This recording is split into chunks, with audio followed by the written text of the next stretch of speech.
Hello, magandang gabi po sa inyo lahat, mga kamat, at welcome po sa session 3, which is grade 5 naman tayo, no? Ito po ay based on matatag, grade 5. So, medyo nag-shuffle-shuffle natin ito, no? So, topic is about reading and writing decimals, then dagdag na natin dyan yung uh, identifying decimal places, and then yung identifying numbers and symbols. Okay? Sige po. Let's start. Objectives natin, we have identified the factors of the given number up to 100, identified the multiples of a given number up to 100, and then organize pictures into different arrangement using the concept of factors. And then response accordingly when called, identify factors or multiples of a number.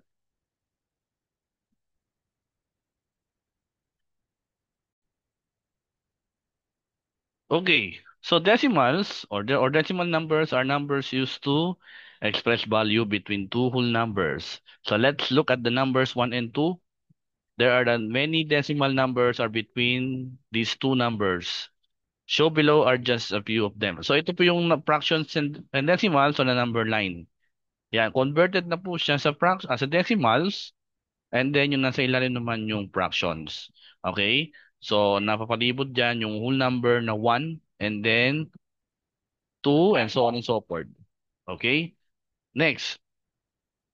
So makikita po ninyo, from 0 and then 0.1, we have 1 over 10, 0.2, 2 over 10, 0.3, 3 over 10, 4, 4 over 10, and so forth. Pagdating naman ng 9, o 0.9 or 0.9, 9 over 10, and then 1, a whole number is equivalent by 1.0 or 1 lang.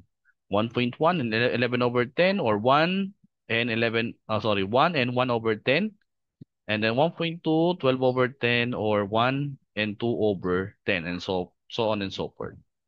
Okay. Place values of decimals. So like the digits of the whole number, each digit of the decimal number has also place value. Its value is obtained based on its place value. So ito po yon, yung place value chart natin sa decimal. So nandito yung whole number. Ito yung whole number natin. So kung nandito banda yung ones, tens, hundred thousands, 10,000s, millions, 10 millions, and so on and so forth. Dito naman sa kabilang side, decimal dito, katabi naman niya ay tens, and then yung hundreds, and then yung thousands, and then 10,000s. Tandaan ninyo, yung tens, hundreds, thousands, 10,000s, meron pong THS sa dulo. Okay? Meron pong THS sa dulo. Okay, next. As seen in the chart, decimal numbers are on the right of the decimal point. Ito po yon, the right side. Their place value are arranged in decreasing order. Okay. First place value is a tens. Kaya yun nga, katabi ng decimal. First place value na ay tens. The digit with the place value is the highest value among the decimal numbers. Like in whole numbers, the same process is done to get the value of each digit in the decimal number. First, identify natin yung digit and then multiply it to the values in the place value. Ayan. Pag na-identify na natin yan, malalaman natin kung ano po ang place value and value of a digit number. Next. Okay, sample tayo. Number 1. What is the place value of underlying digit in 9,285? Yan po ang basa niya. Yung 0.9285, ang basa po dyan ay 9,285. Ano po ang naka-underline? Which is number 8. So, what is the answer? Siya ba ay ones? Siya ba ay tens? Siya ba ay hundreds? Siya ba ay thousands? Okay, so the answer is thousands. Okay, tens, hundreds, thousands. Kaya thousands ang sagot. Number 2. Which digit is the hundreds place in 2,657? Ano po ang place value ng sorry, ano pala to 6 ang place value. 6. 6 ang tinutukoy. So, hundreds place. Okay? Hundreds place. So, the answer is 6. Next, number 3. What is the value of a digit 5? in 9 and 2815. Ang basa po dito sa decimal point ha, A and D. Hindi po pwedeng point, hindi po pwedeng tuldok, hindi po pwedeng period. Kaya ang basa po dyan ay end. So, kaya 9 and 2,815. So, ang sagot po ay, ang value ng 5 ay, ano mo na ang place value and value. So, which is 0.005 or 10 thousands. Or, kapag binasa po ito, 5 and then yung place value na 10 thousands. Ganun po pagkabasa niya ha. 5 and then 10,000. Sasabihin niyo po yung place value ng last digit. Place values of decimals are used to read decimal numbers correctly. Reading and writing decimal numbers. Okay, to be able to read decimal numbers, you must first know how to read whole numbers correctly. Decimal numbers are read like whole numbers. You just have to mention the place value of the last digit of the decimal. Nabanggit ko na kanina. Pag binasa natin yung numbers in words, babanggitin po natin sa last part yung place value ng last digit. Okay? Para din lang po siyang whole number pag nagbabasa tayo ng numbers in words. Okay? And then the decimal point is read as end. Tandaan nyo, end ang pagkakabasa sa kanya. Next, example number 1. How do you read this one? 0.47.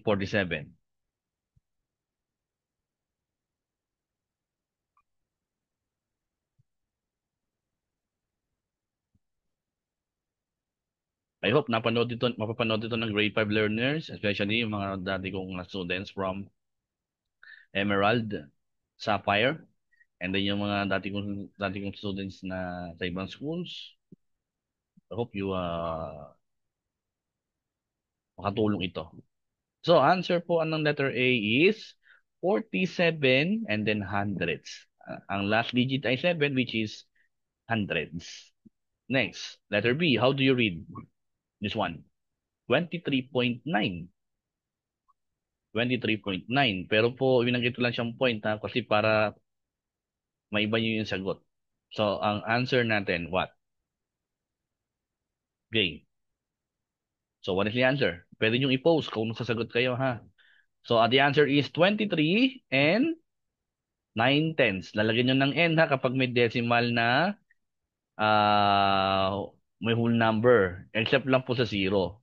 Kapag from 1 to above, pwede na kayo maglagay ng end. Okay? Pag 0, hindi na po kailangan. So, 23 and 9/10. Like whole numbers, you write decimal numbers in the same way you read them. Okay? Example number 2. How do you write 0.972 in words? Yan. 0.972 in words. Okay, answer is 972 thousands. Thousands yun ha. Yung 9 is tens, 7 is hundreds, 2 is thousands. So 972 thousands. Letter B. Problem solving po ito. So in his math class, Michael be asked to write 0.928 in words. He was able to do it correctly. How did Michael write this number? Same lang po sa letter A yan. So the answer is 928 thousands. Alright, meron po ditong reminders coming from this lesson. So be careful in writing decimal numbers from words to symbols. No? From words to symbols, look closely at the zeros in the number. Sometimes zero are the placeholders. Example number 3. Baliktad naman tayo. From words to symbol naman. Write 37 hundreds in symbol. Paano siya basahin? 37 hundreds. So how to write? We have the answer is 37 hundreds. Yan. Zero, tapos may decimal. And dito na kayo magsulat. 37 hundreds.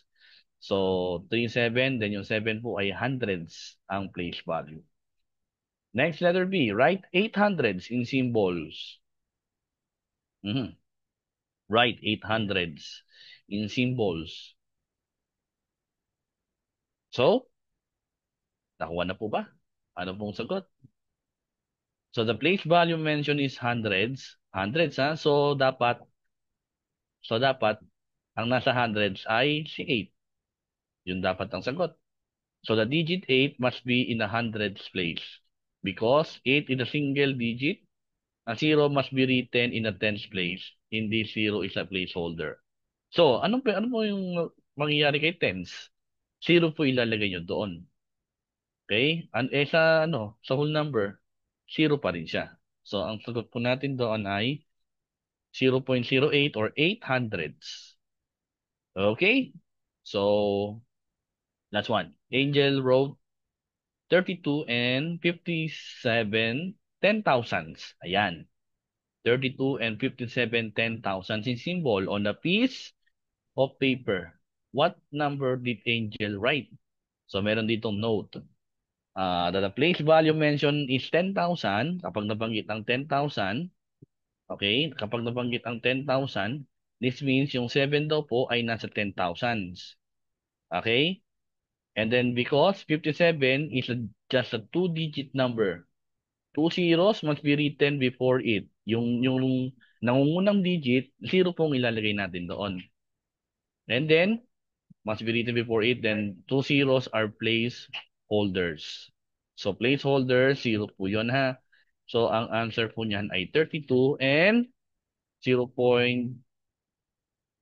32 and 57 10,000s.